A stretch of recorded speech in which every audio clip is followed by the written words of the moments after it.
Sabatino, I want to continue this conversation you had raised in your opening statement as well about individuals who had false documents when they crossed the border at the land ports of entry. So there's really two things that are connected here. One is the ability to be able to identify false documents. I'd assume that's dealing with the document plus facial recognition. When we'll be at a point where all of our land ports of entry can actually do facial recognition to be able to line up and to compare that with the document that's been handled. And the second thing is you mentioned that 950 of these fraudulent documents came across last year in all ports, 600 of those of the southwest border. And I want to make sure I heard that number correct, that last year we had 600 false documents or documents that came across, but it wasn't actually the person that was holding the card. Is that correct?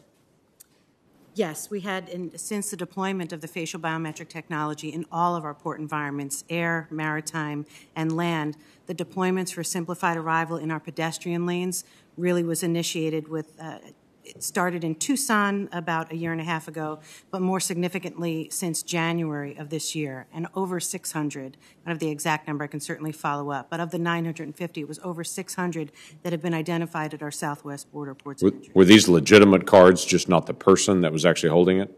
Imposters to genuine documents. Okay. So then the question is, what happened to those legitimate documents then? It's a border crossing card or a passport, I assume. One of those, are those being held? Is there a need for those to be able to go back to individuals? Is there if you're going to get another border crossing card for that individual, some kind of process where they can re-request it so we know what happened and how this ended up in their hands? Well, certainly through the interview process and trying to obtain the information from the individuals that we encounter. With individuals who present themselves as imposters, we can make referrals for federal prosecution for false claims, certainly in the scenario if they're presenting themselves as an imposter to U.S. citizenship. But with respect to the documents themselves, they are not returned to individuals. They are retained, and we dispose of them consistent with the policy with respect to the individual documents, which agency they could be returned to. So you can actually prosecute those individuals that show that are imposters, that are showing legitimate documents, just not the right person. How often do we? In the last fiscal year, we presented, and there were just under 500 cases of fraudulent documents accepted for prosecution. That is a national number. It's not specific to the southwest border. Okay, we'll follow up on that, get a specific number to know how we're prosecuting those. The non-intrusive inspection, Senator Sinema and I both have talked about that already, both in opening statements and questions. From a staff briefing that we had in September, we've learned that some of the money that had been allocated for non-intrusive inspections in other areas and other ports have actually been shifted to the southwest border for other purposes other than non-intrusive inspections. Are you aware of that, and how much was dedicated to non-intrusive inspections has actually been moved to other purposes? With respect to reprogramming funding, in response to user fee shortfalls and covering salaries, the specifics about where the funding and to what it was allocated, I can certainly follow up. Okay, let's do. Obviously, there's been a high priority in both sides of the aisle on non-intrusive inspections, both for drug interdictions and other contraband, and obviously facial recognition to be able to line up documents to see if they're actually accurate. We want to be able to see that continue and not be reprogrammed into other areas. Can I ask a question as we're trying to track this? We're getting very close to some deadlines here for CBP. Do you know what percentage of the CBP employees have been vaccinated or are facing possible issues for the vaccine mandate that's been laid down right now? The numbers continue to grow. I don't have exact data. We do have until the November 22nd deadline. That's a week, yeah.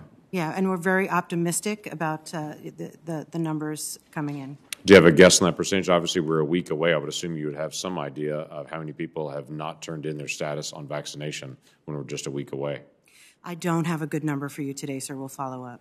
Mr. Geronimo, do you have a good number for that, the HSI, the ICE? I do not, sir. Mr. Burns, are you aware of that for GSA?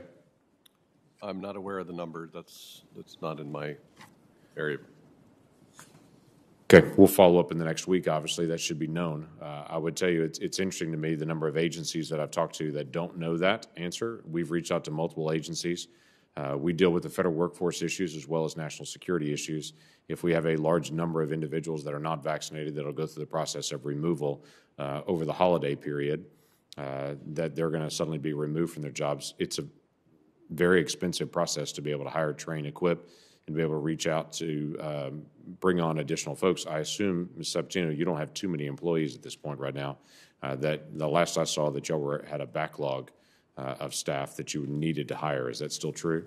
We have a robust pipeline of individuals for the CBP officer position. And with respect to the vaccine mandate, there is also a population of individuals that can and have requested reasonable accommodations. So the process is expected to be over several months. We have been very engaged with our stakeholders as well, ensuring that they understand what the timelines for any impact, and we will forecast for them as soon as we see any even remote potential for that. So your timeline for the accommodation and the answers to get back to the individuals that are asking for accommodation is when? Whether that be medical, personal, or religious accommodations? For religious and medical, and it is an established process to go through to request reasonable accommodations. It's not new for the vaccination mandate, and it's going to be contingent on the volume that we do have. But you expect that to take how long? That could take several months. All right.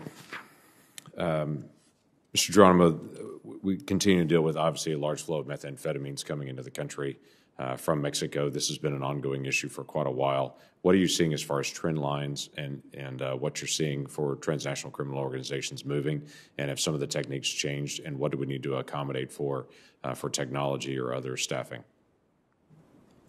Sir, thank you for your question. I'll start with the technology piece. Because cartels and TCOs are ever-changing and ever-evolving, we need to do the same. So a couple of items that I'd bring to your attention from a technology perspective is implementing mobile drug labs along the southwest border.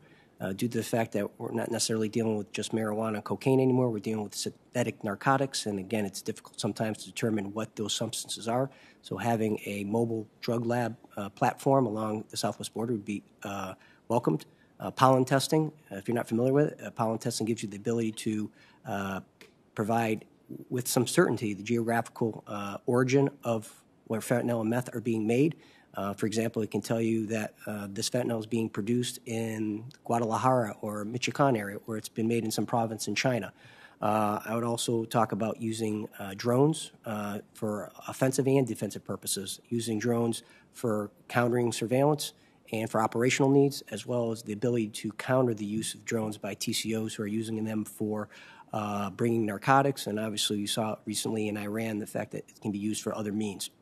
As far as inflow, from a perspective that if I was a cartel, I wouldn't waste my time with marijuana, and if I'd get out of the cocaine business, because at the end of the day, with synthetic opiates and drugs of that nature, you're purchasing dual-use chemicals that are legal in most cases. You need a warehouse and a chemist. And at the end of the day, this is not going to go away. This continues to be an issue. From an HSI perspective, we've been on the front lines since day one of the opiate crisis. We've taken our Border Enforcement Security Task Force, or BESS, increased that from a traditional border perspective, and moved that and increased our presence at international mail facilities, consignment hubs, seaports, and we've non-traditional locations like Ohio and Michigan, for example, to put BESS in. We have operations like Die Another Day, which is a partnership with CBP, U.S. Postal Service, DEA, focusing on pill presses that are being imported into the United States to be used to make illicit substances. When it comes to precursors, HSI and CBP are leading the way, by far leading the way in that. In the last 18 months, we've seized over 500 kilograms of precursors destined to TCOs. That's 1 million pounds of precursors to be used for meth and fentanyl. The other thing is partnerships. We are in tune with our federal and state and local partners, CBP, DEA, U.S. Postal, FBI. There's not a place where we're not working collectively together as a whole government approach. I understand your frustration in this, but it's not from a lack of effort on behalf of the men and women within HSI and CBP working the front line, sir. Thank you. Thank you, Senator Lankford. Next, I'll